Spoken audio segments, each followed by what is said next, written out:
ऐसे ही मज़ेदार हिंदी कहानियाँ सुनने के लिए हमारे चैनल स्टोरी वर्ल्ड को सब्सक्राइब कीजिए। जिंदगी हर मोड़ पर हमारा इम्तिहान लेती है, पर कुछ मोड़ ऐसे होते हैं जहां इम्तिहान नहीं, रहस्य होते हैं। शिवानी एक जानी मानी लेखिका थी जिसकी कहानियों में भावनाओं की गहराई और सस्पेंस का अजब मेल होता था। लेकिन एक चीज़ जो किसी को नहीं पता थी, उसकी ज़िंदगी की सबसे रहस्यमयी कहानी उसने कभी लिखी ही नहीं थी। सब कुछ तब शुरू हुआ जब वह शिमला की एकांत पहाड़ियों में अपने नए उपन्यास के लिए सुकून की तलाश में पहुंची। वहीं एक पुराना सा गेस्ट हाउस था, कशिश विला, जिसके नाम ने उसे एक अजीब सी खींच पैदा की। पहले दिन जब वो वहां पहुंची, मौसम बदला। अचानक बर्फबारी शुरू हो गई और बिजली चली गई। सामने बैठी शिवानी खिड़की से झांकी रही थी कि दरवाज़ा खुद ब खुद खुल गया।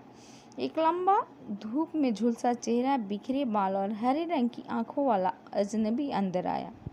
क्या मैं अंदर आ सकता हूँ? उसकी आवाज़ में कंपन था, पर आंखों में स्थिरता।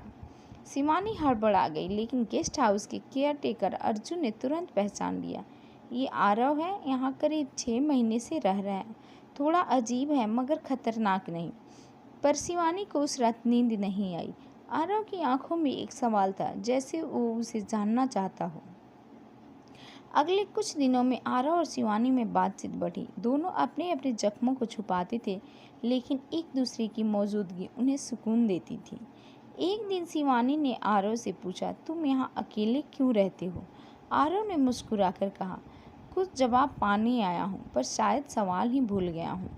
आरव का व्यवहार हर दिन बदलता। कभी वो घंटों बातें करता, तो कभी अचानक गुमसुम हो जाता। एक रात जब शिवानी लाइब्रेरी में बैठी लिख रही थी, तो उसे एक पुरानी डायरी मिली। उस पर लिखा था, कशिश जिंदगी की वो गुत्थी जिसे जितना सुलझाओ उतनी उलझती है। डायरी में एक लड़की मायरा का जिक्र था, जो इस विला में अपने मंगेतर के साथ रह रही थी। पर अचानक एक दिन मायरा गायब हो गई, और उसके बाद आरव नाम का एक युवक पागल सा हो गया। शिवानी चौंकी, क्या ये आरव वही है? शिवानी ने जब डायरी का जिक्र आरव से किया तो वो भड़क गया। उसकी आंखें लाल हो गई और वो गुस्से में चिल्लाया, उसके बारे में दोबारा मत कहना। तुम क्या जानो प्यार क्या होता है? शिवानी समझ गई यहाँ कुछ छुपा है, कुछ ऐसा जो विला की दीवारों में दफन है। उसने अर्जुन से मायरा के बारे में पूछा। अर्जुन ने कांपते हुए बताया, मायरा एक भूत बन चुकी है। लोग कहते हैं उसकी रूह आज भी इस विला में भटकती है। शिवानी ने उस रात अपनी आंखों से मायरा को देखा। एक सफ़ेद साड़ी, गीले बाल और आंखों में दर्द की एक अजीब सी चमक। लेकिन असली चौंकाने वाली बात अगली सुबह हुई, जब शिवानी को पता चला कि इस विला में कोई आरव नाम का आदमी रुक ही नहीं रहा था। गेस्ट हाउस के रजिस्टर में उसका कोई नाम नहीं था। अर्जुन ने कहा, आरव? कौन आरव? आप अकेले ही तो आई हैं।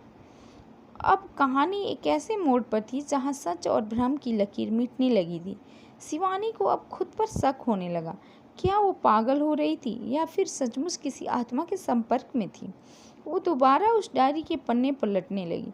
आखिरी पन्ने पर एक फ़ोटो थी, मायरा और आरव की। फ़ोटो देखकर उसकी सांसें थम गई। आरव की शक्ल हूबहू उसके दिवंगत प्रेमी ऋत्विक से मिलती थी, जो 2 साल पहले एक एक्सीडेंट में मारा गया था। अब सब कुछ धुंधला होने लगा। क्या वो विला वाकई कशिश था, या उसकी अपनी अधूरी मोहब्बत की कशिश उसे यहाँ खींच लाई थी? शिवानी ने एक रात विला की गुप्त तहखाने में जाने की ठानी। वहाँ दीवारों पर खून से लिखे कुछ शब्द थे, प्यार जो अधूरा रह जाए वो रूह बन जाता है। तभी आरव वहाँ प्रकट हुआ। उसने धीरे से कहा, मैं ऋत्विक नहीं हूँ, लेकिन तुमने जिस प्यार को खोया वो यहाँ अपने निशान छोड़ गया है। शिवानी की आंखों से आंसू बह निकले। उसकी आवाज़ कांप रही थी। तो तुम कौन हो? आरव मुस्कुराया, मैं वो कशिश हूँ जो तुम्हारे दिल में अधूरी रह गई थी। अब तुमने उसे कहानी बना दिया है, इसलिए मुझे मुक्ति मिल रही है। और उसके देखते ही देखते आरव हवा में विलीन हो गया। अगले दिन जब शिवानी ने अपना लैपटॉप खोला तो एक नई फाइल उसमें खुली थी, बिना टाइप किए उसी नाम से, कशिश जिंदगी की। आज ये उपन्यास बेस्ट सेलर बन चुका है, लेकिन कोई नहीं जानता कि इसका असली लेखक कौन था। शिवानी या कोई आत्मा। शिवानी कहती है, कभी कभी हम जो खो देते हैं वो हमें कहानी के रूप में लौट आता है, और कुछ कहानियाँ इतनी सच्ची होती है कि उन्हें लिखने वाला इंसान नहीं होता। ऐसे ही मज़ेदार हिंदी कहानियाँ सुनने के लिए हमारे चैनल स्टोरी वर्ल्ड को सब्सक्राइब कीजिए।